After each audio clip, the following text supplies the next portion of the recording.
ಇಂದಿನ ಈ ವಿಶೇಷವಾದ ವಿಡಿಯೋದಲ್ಲಿ ನಾವು ಕನ್ಯಾ ರಾಶಿಯವರ ಸಂಪೂರ್ಣ ವಾರ ಭವಿಷ್ಯವನ್ನು ನೋಡೋಣ. ಬುದ್ಧಿವಂತಿಕೆಗೆ, ಚಾತುರ್ಯಕ್ಕೆ ಮತ್ತು ವ್ಯವಹಾರ ಜ್ಞಾನಕ್ಕೆ ಹೆಸರಾಗಿರುವ ಕನ್ಯಾ ರಾಶಿಯವರಿಗೆ ಈ ವಾರ ಗ್ರಹಗಳ ಸಂಚಾರವು ಎಂತಹ ಫಲಗಳನ್ನು ನೀಡಲಿದೆ? ನಿಮ್ಮ ರಾಶ್ಯಾಧಿಪತಿಯಾದ ಬುಧನ ಸ್ಥಾನ ಬದಲಾವಣೆ ಮತ್ತು ಸಪ್ತಮದಲ್ಲಿರುವ ಶನಿಯ ಪ್ರಭಾವ ನಿಮ್ಮ ಜೀವನದಲ್ಲಿ ಎಂತಹ ಏರಿಳಿತಗಳನ್ನು ತರಲಿದೆ ಎಂಬುದನ್ನು ಕೂಲಂಕಷವಾಗಿ ತಿಳಿಯೋಣ. ಈ ವಾರವು ನಿಮಗೆ ಮಿಶ್ರ ಫಲಗಳನ್ನು ನೀಡುವಂತಹ ಸನ್ನಿವೇಶವಿದ್ದು, ನೀವು ಎಚ್ಚರಿಕೆ ವಹಿಸಬೇಕಾದ ಸಂಗತಿಗಳೇನು ಮತ್ತು ಅದೃಷ್ಟವನ್ನು ಒಲಿಸಿಕೊಳ್ಳಲು ಮಾಡಬೇಕಾದ ಸರಳ ಪರಿಹಾರಗಳೇನು ಎಂಬುದನ್ನು ಈ ವಿಡಿಯೋದಲ್ಲಿ ನಾವು ವಿವರವಾಗಿ ಚರ್ಚೆ ಮಾಡಲಿದ್ದೇವೆ. ಹಾಗೆ ವಿಡಿಯೋಗೆ ಲೈಕ್ ಮಾಡಿ, ವಿಡಿಯೋ ಸ್ಕಿಪ್ ಮಾಡದೆ ಕೊನೆತನಕ ನೋಡಿ. ಎಲ್ಲರೂ ಭಕ್ತಿಯಿಂದ ಓಂ ನಮೋ ನಾರಾಯಣಾಯ ಅಂತ ಕಮೆಂಟ್ ಮಾಡಿ. ಕನ್ಯಾ ರಾಶಿಯ ಸಮಸ್ತ ವೀಕ್ಷಕರೇ, ಮೊದಲನೆಯದಾಗಿ ಈ ವಾರ ನಿಮ್ಮ ಗ್ರಹಗಳ ಸ್ಥಿತಿಗತಿಗಳನ್ನು ಗಮನಿಸುವುದಾದರೆ, ನಿಮ್ಮ ರಾಶಿಯ ಅಧಿಪತಿಯಾದ ಬುಧ ಗ್ರಹವು 3ನೇ ಮನೆಯಲ್ಲಿ ಬಂದು ಕುಳಿತಿದ್ದಾನೆ. ಜ್ಯೋತಿಷ್ಯ ಶಾಸ್ತ್ರದಲ್ಲಿ 3ನೇ ಮನೆಯು ಪರಾಕ್ರಮ, ಸಹೋದರರು ಮತ್ತು ಕಿರು ಪ್ರಯಾಣಗಳನ್ನು ಸೂಚಿಸುತ್ತದೆ. ರಾಶ್ಯಾಧಿಪತಿಯೇ 3ನೇ ಮನೆಗೆ ಬಂದಾಗ ವ್ಯಕ್ತಿಯಲ್ಲಿ ಕೆಲಸ ಮಾಡುವ ಉತ್ಸಾಹ ಹೆಚ್ಚಿರುತ್ತದೆ ನಿಜ. ಆದರೆ ನಿರೀಕ್ಷಿತ ಫಲಿತಾಂಶ ಸಿಗುವಲ್ಲಿ ಸ್ವಲ್ಪ ವಿಳಂಬವಾಗಬಹುದು. ಈ ವಾರ ನೀವು ಮಾಡುವ ಪ್ರತಿಯೊಂದು ಕೆಲಸದಲ್ಲಿಯೂ ಒಂದು ರೀತಿಯ ಜಡತ್ವ ಅಥವಾ ಅಡೆತಡೆಗಳು ಕಂಡುಬರುವ ಸಾಧ್ಯತೆ ಇದೆ. ಅಂದರೆ ನೀವು ಒಂದು ಕೆಲಸವನ್ನು ಪೂರ್ತಿಗೊಳಿಸಲು ಹಾಕುವ ಶ್ರಮಕ್ಕೆ ತಕ್ಕ ಪ್ರತಿಫಲ ದೊರೆಯುತ್ತಿಲ್ಲವಲ್ಲ ಎಂಬ ಕೊರಗು ನಿಮ್ಮನ್ನು ಕಾಡಬಹುದು. ನೀವು ಅಂದುಕೊಂಡ ಮಟ್ಟದಲ್ಲಿ ಅಥವಾ ಅಂದುಕೊಂಡ ವೇಗದಲ್ಲಿ ಕೆಲಸಗಳು ಸಾಗದೇ ಇರುವುದು ನಿಮಗೆ ಸ್ವಲ್ಪ ನಿರಾಸೆಯನ್ನು ಉಂಟುಮಾಡಬಹುದು. ಇದಕ್ಕೆ ಪ್ರಮುಖ ಕಾರಣವೇನೆಂದರೆ, ನಿಮ್ಮ ರಾಶಿಯಿಂದ 7ನೇ ಮನೆಯಲ್ಲಿ ಕರ್ಮದಾತನಾದ ಶನಿ ಮಹಾತ್ಮನು ಸಂಚರಿಸುತ್ತಿದ್ದಾನೆ. ಶನಿಯು ಯಾವಾಗ ಸಪ್ತಮ ಭಾವದಲ್ಲಿ ಇರುತ್ತಾನೋ ಆಗ ಅವನು ನೇರವಾಗಿ ನಿಮ್ಮ ಲಗ್ನವನ್ನು ಅಥವಾ ನಿಮ್ಮ ರಾಶಿಯನ್ನು ನೋಡುತ್ತಿರುತ್ತಾನೆ. ಶನಿಯ ಈ ದೃಷ್ಟಿಯು ನಿಮ್ಮನ್ನು ಹೆಚ್ಚು ಹೆಚ್ಚು ಶ್ರಮ ಪಡುವಂತೆ ಮಾಡುತ್ತದೆ.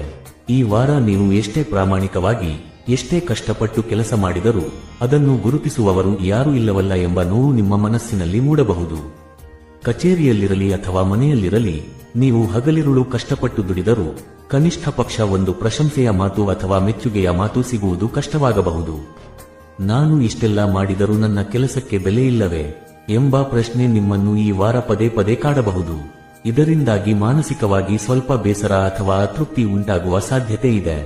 ಆದರೆ ನೆನಪಿಡಿ, ಇದು ಕೇವಲ ಗ್ರಹಗಳ ತಾತ್ಕಾಲಿಕ ಪ್ರಭಾವವಷ್ಟೇ. ಶನಿಯು ಶ್ರಮಜೀವಿಗಳಿಗೆ ಎಂದಿಗೂ ಮೋಸ ಮಾಡುವುದಿಲ್ಲ. ನಿಮ್ಮ ಶ್ರಮಕ್ಕೆ ತಕ್ಕ ಫಲ ನಿಧಾನವಾಗಿಯಾದರೂ ಖಂಡಿತ ಸಿಗುತ್ತದೆ.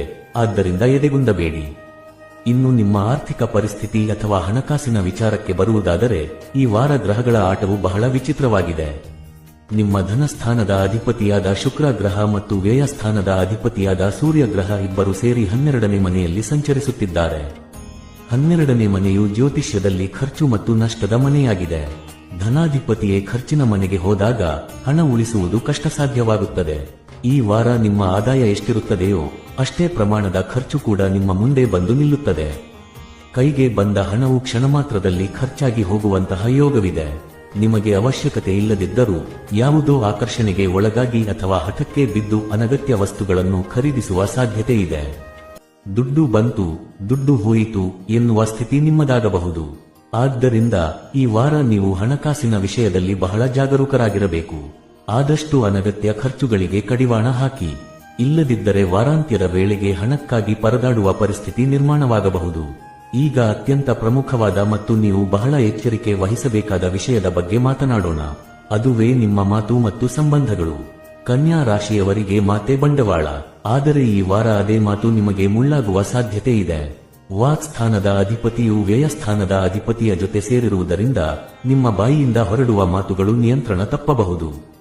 ಕೋಪದಲ್ಲಿ ಅಥವಾ ಆತುರದಲ್ಲಿ ನೀವು ಆಡುವ ಒಂದು ಸಣ್ಣ ಮಾತು ವರ್ಷಗಳ ಹಳೆಯ ಸ್ನೇಹವನ್ನು ಅಥವಾ ಸಂಬಂಧವನ್ನು ಮುರಿದು ಹಾಕಬಹುದು.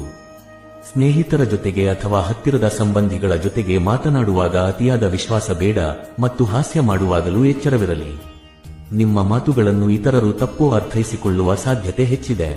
ವಾದ ವಿವಾದಗಳಿಂದ ಆದಷ್ಟು ದೂರವಿರಿ. ಮೌನಂ ಸರ್ವಾರ್ಥ ಸಾಧಕಂ ಎಂಬ ಮಾತಿನಂತೆ ಈ ವಾರ ನೀವು ಎಷ್ಟು ಮೌನವಾಗಿರುತ್ತೀರೋ ಅಷ್ಟು ಒಳ್ಳೆಯದು. ಇಲ್ಲದಿದ್ದರೆ ನಿಮ್ಮ ಮಾತಿನಿಂದಲೇ ನೀವು ಬೆಲೆ ಬಾಳುವ ಸಂಬಂಧಗಳನ್ನು ಕಳೆದುಕೊಳ್ಳಬೇಕಾಗುತ್ತದೆ. ಆದರೆ ಈ ಎಲ್ಲಾ ಸವಾಲುಗಳ ನಡುವೆಯೂ ಒಂದು ಸಮಾಧಾನಕರ ಸಂಗತಿ ಇದೆ. ಅದೇನೆಂದರೆ ವಿದ್ಯಾರ್ಥಿಗಳಿಗೆ ಈ ವಾರ ಅತ್ಯಂತ ಶುಭದಾಯಕವಾಗಿದೆ. ಕನ್ಯಾ ರಾಶಿಯ ವಿದ್ಯಾರ್ಥಿಗಳಿಗೆ ವಿದ್ಯಾಭ್ಯಾಸದಲ್ಲಿ ಏಕಾಗ್ರತೆ ಹೆಚ್ಚಾಗುತ್ತದೆ. ಬುಧನು ಜ್ಞಾನದ ಕಾರಕನಾಗಿರುವುದರಿಂದ ಹೊಸ ವಿಷಯಗಳನ್ನು ಕಲಿಯುವ ಆಸಕ್ತಿ ಮೂಡುತ್ತದೆ. ಪರೀಕ್ಷೆಗಳಲ್ಲಿ ಉತ್ತಮ ಅಂಕಗಳನ್ನು ಗಳಿಸಲು ಅಥವಾ ಸ್ಪರ್ಧಾತ್ಮಕ ಪರೀಕ್ಷೆಗಳಲ್ಲಿ ಯಶಸ್ಸು ಸಾಧಿಸಲು ಇದು ಸೂಕ್ತ ಸಮಯವಾಗಿದೆ.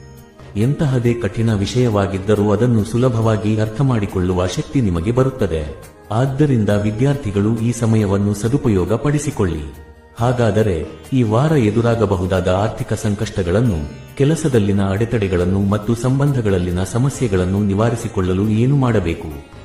ಇದಕ್ಕಾಗಿಯೇ ನಮ್ಮ ಜ್ಯೋತಿಷ್ಯ ಶಾಸ್ತ್ರದಲ್ಲಿ ಅತ್ಯಂತ ಸರಳ ಮತ್ತು ಶಕ್ತಿಶಾಲಿಯಾದ ಪರಿಹಾರಗಳನ್ನು ಸೂಚಿಸಲಾಗಿದೆ. ಕನ್ಯಾ ರಾಶಿಯವರೇ, ನಿಮ್ಮ ರಾಶ್ಯಾಧಿಪತಿ ಬುಧನ ಅನುಗ್ರಹವನ್ನು ಪಡೆಯಲು ಮತ್ತು ದೋಷಗಳನ್ನು ನಿವಾರಿಸಿಕೊಳ್ಳಲು ಈ ವಾರದ ಬುಧವಾರದಂದು ನೀವು ದಾನವನ್ನು ಮಾಡುವುದು ಶ್ರೇಷ್ಠ.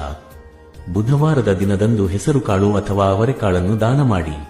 ಇದನ್ನು ದೇವಾಲಯಕ್ಕೆ ಕೊಡಬಹುದು ಅಥವಾ ಅಗತ್ಯವಿರುವ ಬಡವರಿಗೆ ನೀಡಬಹುದು. ಹಸಿರು ಬಣ್ಣದ ಧಾನ್ಯಗಳನ್ನು ದಾನ ಮಾಡುವುದರಿಂದ ಬುಧ ಗ್ರಹವು ಶಾಂತನಾಗುತ್ತಾನೆ ಮತ್ತು ನಿಮ್ಮ ಬುದ್ಧಿಶಕ್ತಿ ಹಾಗೂ ವ್ಯವಹಾರ ಜ್ಞಾನ ವೃದ್ಧಿಯಾಗುತ್ತದೆ. ಇದರ ಜೊತೆಗೆ ಪ್ರತಿದಿನ ಬೆಳಿಗ್ಗೆ ಸ್ನಾನ ಮಾಡಿದ ನಂತರ ತಪ್ಪದೇ ಲಕ್ಷ್ಮಿ ಮತ್ತು ವಿಷ್ಣು ಅಷ್ಟೋತ್ತರವನ್ನು ಪಠಿಸಿ ಅಥವಾ ಶ್ರದ್ಧೆಯಿಂದ ಕೇಳಿಸಿಕೊಳ್ಳಿ.